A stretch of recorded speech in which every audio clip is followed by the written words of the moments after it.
4 বছর পর আবারও আলোচনায় ঢাকায় চিত্রনায়িকা পরীমনি। 2021 সালে র্যাবের অভিযানে গ্রেপ্তারের ঘটনাকে কেন্দ্র করে এবার দীর্ঘ বক্তব্য দিয়েছেন তিনি।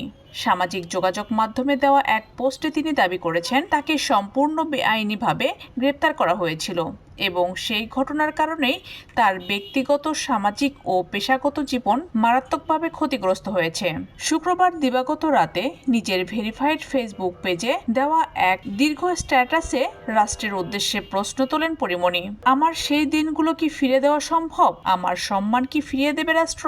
পোস্টে তিনি র্যাবের সাবেক গোয়েন্দা প্রধান লেফটেন্যান্ট কর্নেল খায়রুল ইসলামকে ধন্যবাদ জানিয়ে দাবি করেন, একটি অনলাইন টক শোতে দেওয়া বক্তব্যের মাধ্যমে দেশের মানুষ জানতে পেরেছে যে তৎকালীন র্যাব মহাপরিচালকের নির্দেশে তাকে অন্যায়ভাবে গ্রেপ্তার করা হয়েছিল। পরীমনির ভাষ্য অনুযায়ী ওই ঘটনার পর একটি মিথ্যা ও বানোয়াট মামলায় তাকে 28 দিন কারাগারে থাকতে হয়। সেই সময়ের অভিজ্ঞতা তার জীবনে গভীর ক্ষত তৈরি করেছে বলে উল্লেখ করেন তিনি। স্ট্যাটাসে আরও বলেন, যেভাবে তাকে অপদস্থ করা হয়েছে এবং তার সম্মান, নৈতিকতা ও চরিত্রকে প্রশ্নবিদ্ধ করা হয়েছে তা বাংলাদেশের ইতিহাসে একটি বেদনাদায়ক অধ্যায় হয়ে থাকবে।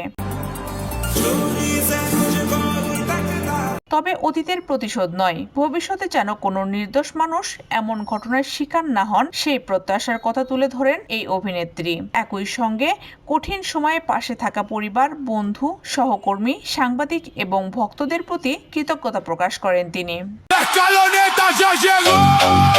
2021 সালে 4 আগস্ট রাজধানীর বনানীর নিজ বাসায় অভিযান চালিয়ে পরীমনিকে গ্রেপ্তার করে র্যাব।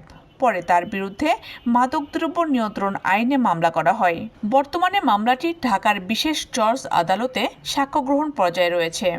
এদিকে একই বছরে ঢাকা বোট ক্লাবের ঘটনায় দায়ের করা ধর্ষণ ও হত্যা চেষ্টার মামলাটি এখনও বিচারাধীন।